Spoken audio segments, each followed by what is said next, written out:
kumshukuru kwa uzima na afya na familia yangu.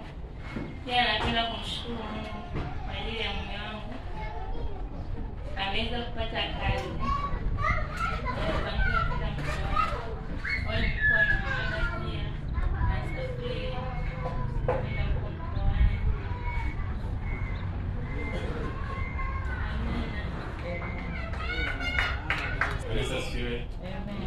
Naitwa Geoffrey Obedi, ni mume wa Veronica.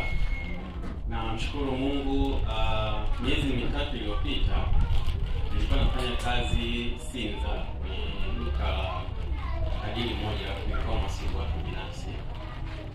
Nilitoa ujumbe kwamba ninaitwa na baba sababu alimwagiza mama mkwe wangu ambaye ni mama wa Veronica.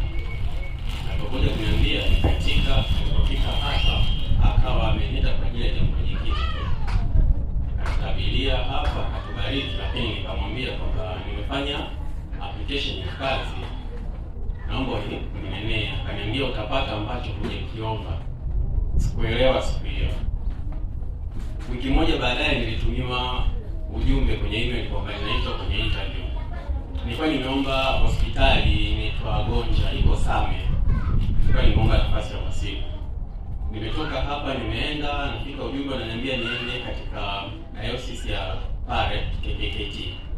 Nikafika pale nikakutana na wasifu pale, wakaniweka kwa ajili ya kufanyia interview. Nikafanywa interview, sikuwa nimesoma chochote. Kila nilifanya interview vizuri kabisa, na baada ya kumaliza interview pale nikaambiwa umepata kazi.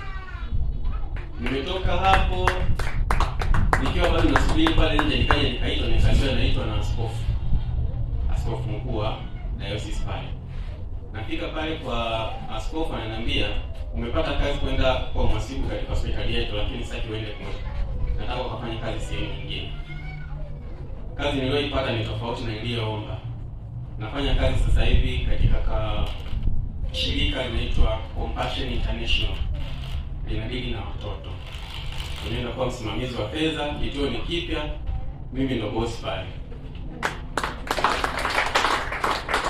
Leo tena support hapa. So ukiomba. Amina baba. Leo nimekuja kumchukua mtoto wangu, lakini nitakuja kuleta shukrani. Leta mzigo hapa. Amina baba. Unajua raha ya kutabiri na kusema. Na sisi tukisema hiyo basi Mungu lazima tunaenda. Bila kimya kazi ile ni kwa tukae tuseme. Eti.